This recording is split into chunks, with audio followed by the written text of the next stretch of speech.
តោះបងប្អូនយើងមកមើលកងដាក់ស្បូនណានេះណែគឺជាកងដាក់ស្បូនបងប្អូនឃើញទេគឺប្រវែងវាមានតែប៉ុណ្្នេះទេនេះអត់បានមកចង្អុលដៃទេណាហើយនេះគឺតតឹងវាឬគេហៅថាស្លាបកងដាក់ស្បូនគឺមានប្រសិទ្ធភាពរហូតដល់ 98% ហើយវាអត់មានជាតិអរម៉ូនទេដូច្នេះហើយអត់ធ្វើឲ្យស្ត្រីមានការប្រែប្រួលទម្ងន់អត់ធ្វើឲ្យស្ត្រីប្រែប្រួលរដូវទេរដូវគាត់ធ្លាប់មកមួយខែមិនគឺមកអញ្ចឹង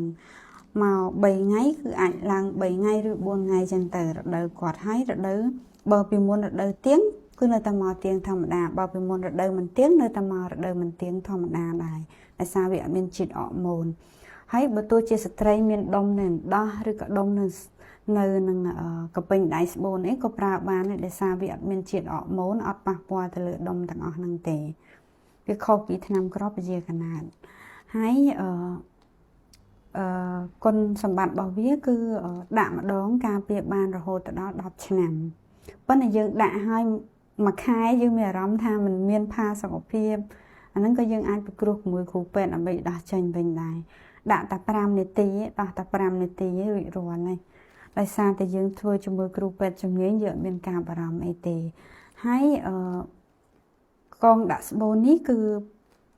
អត់មានប្រសិទ្ធភាពការពារជំងឺកាមរោគការពារជំងឺអេដអីណាគឺបានសម្រាប់តែពជាកណើទេប៉ុន្តែមុននឹងដាក់ហ្នឹងគ្រូពេទ្យត្រូវធានាថានៅក្នុងមាត់ស្បូនឬក៏តំបន់ទ្វារមាសរបស់គាត់ហ្នឹងកុំឲ្យមានការករោគដោយពពួកជំងឺកាមរោគយើងត្រូវព្យាបាលអស់ហើយមិនយើងដាក់ជូនហើយ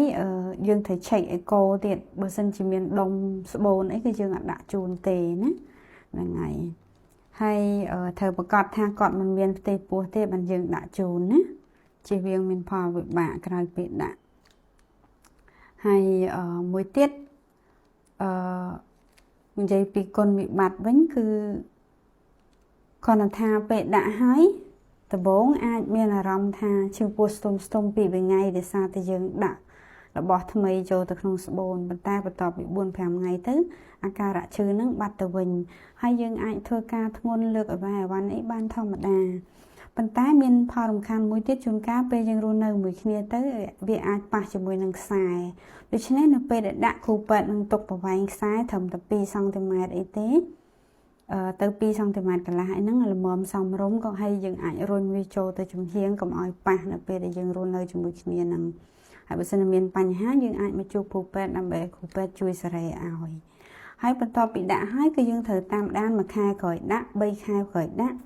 6ខែក្រោយដាក់នឹងរៀងរាល់1ឆ្នាំម្ដងតាមដានហ្នឹងមានតាមដានអីខ្លះយើងតាមដានទី1គឺយើងពិនិត្យទៅលើខ្សែកងថាតើខ្សែកងនៅអាចឲ្យយើងមើលឃើញអត់ពីព្រោះអ្នកខ្លះដាក់យូរពេក10ឆ្នាំឯងបានមកមើលបាត់ខ្សែបាត់ដល់ពេលបាត់ខ្សែពេលដោះយើងពិបាកយើងត្រូវប្រើឧបករណ៍លូកចូលទៅក្នុងស្បូនមិនដោះបានតែបើមានខ្សែយើងគ្រាន់តែឲ្យគ្រូពេទ្យលាងសម្អាតហើយទាញខ្សែកងមកគឺដោះចេញបានហើយមួយទៀតគឺយើងត្រូវតាមដានការវិវត្តរបស់ស្បូនយើងព្រោះស្បូនខ្លះដំបូងអត់មានដុំមានអីតែក្រោយមកគាត់កើតមានដុំស្បូនដុំអីចឹងទៅយើងត្រូវដោះចេញវិញហើយក៏មិនមានន័យថាដាក់កងនឹងមិនដែរមានដុំស្បូនទេណាកាលថាក្នុងករណីខ្លះស្ត្រីគាត់កើតមានដុំស្បូននៅចៃដន្យចឹងទៅយើងត្រូវដោះវាចេញដែរអរគុណច្រើន